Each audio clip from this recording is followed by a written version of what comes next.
So welcome back to my channel. It's a beautiful day down here at the harbor, and I thought what better time than this to take a look at my 2014 Chris Craft Launch 32. Now, I don't know if you guys are anything like me.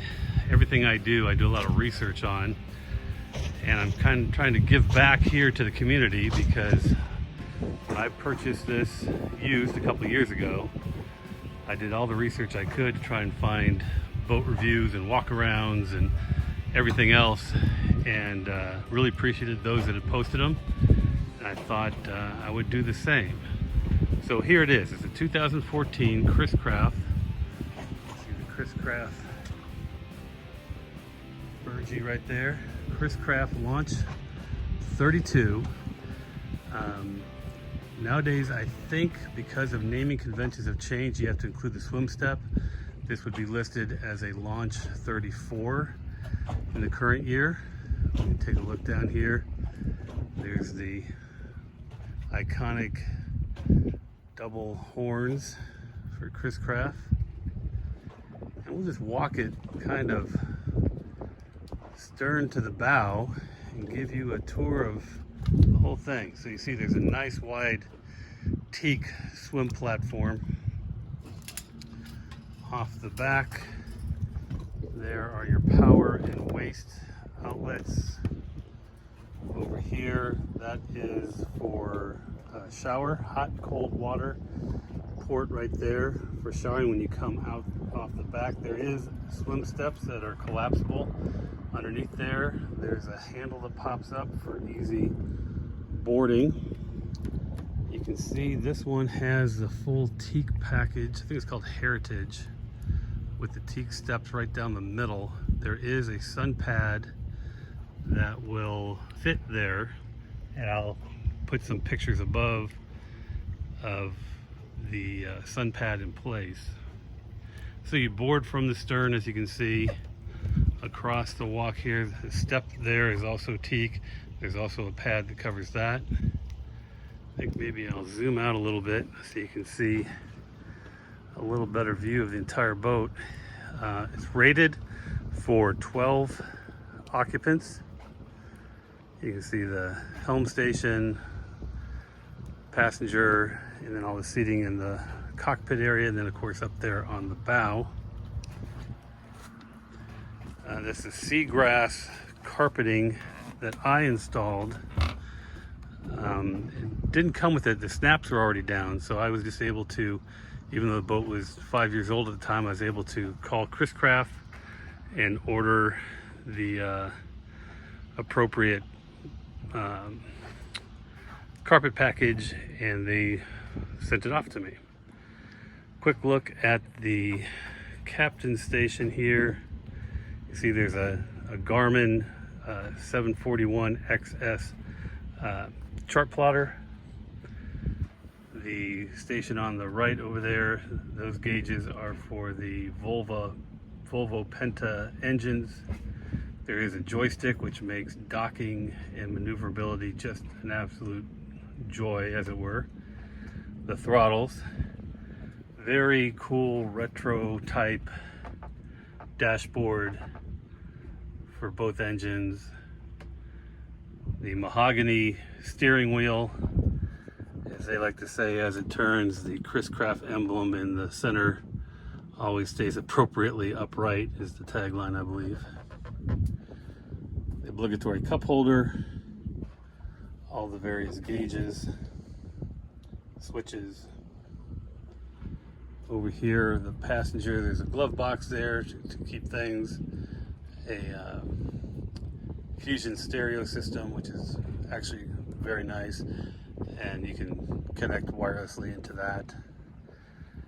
As you walk through the companionway here, these will close and the windscreen will fold over on those colder days. You don't want as much wind. There are two compartments here. On the port side is the head. Fairly spacious for a boat this size. I'm 6'1", it can easily fit. Then on the starboard side, you'll see here is a small berth. Now right now you can see it's full of cushions. I don't like to keep it looking like this. I'll include a picture of how it should look. We have a mattress that goes in there, and a couple pillows. It's a very nice way to get out of the sun if somebody needs to. A couple of ski lockers. You can tow off of the back of this. I never do, but some nice ski lockers for storage.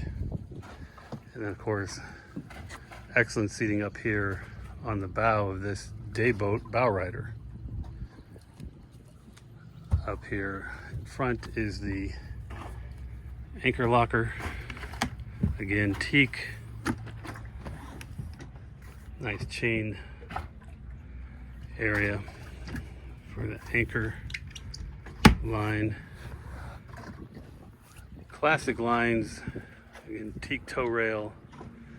These areas here are the only areas that really have not held up well to the elements.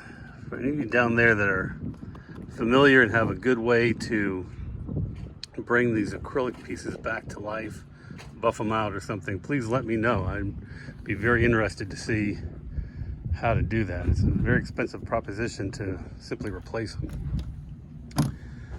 So the engine compartment operates from a switch here on the station, and it will go all the way up.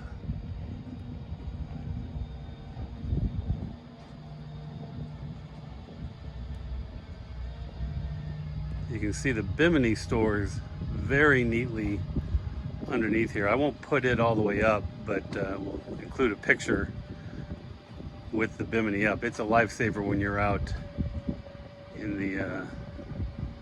the sun. One nice thing another nice thing they have here is this step lifts up and over, and then a teak cocktail table with a clamshell opening opens up and makes it perfect for cocktails, picnics, etc. on the back of the boat.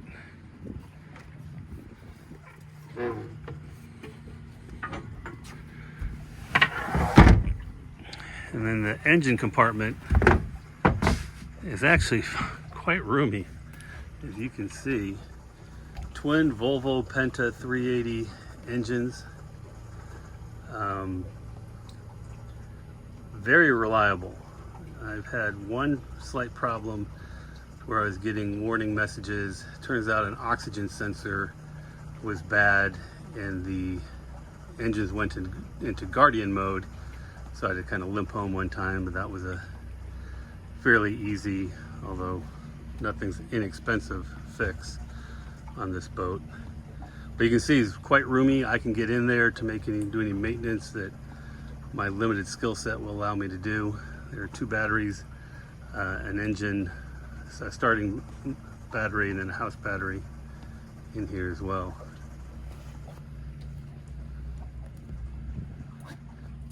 And then it just, again, closes with the flick of a switch.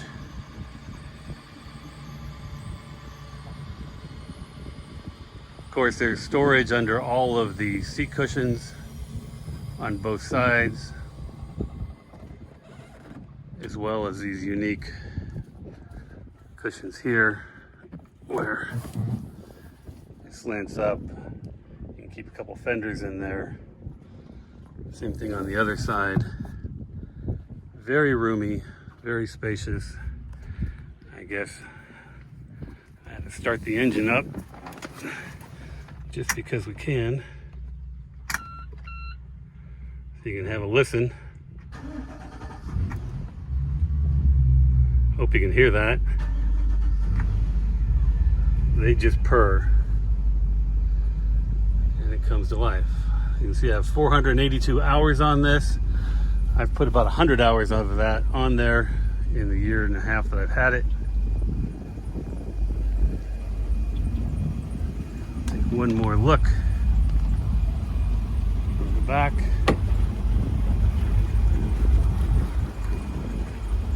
There you have it.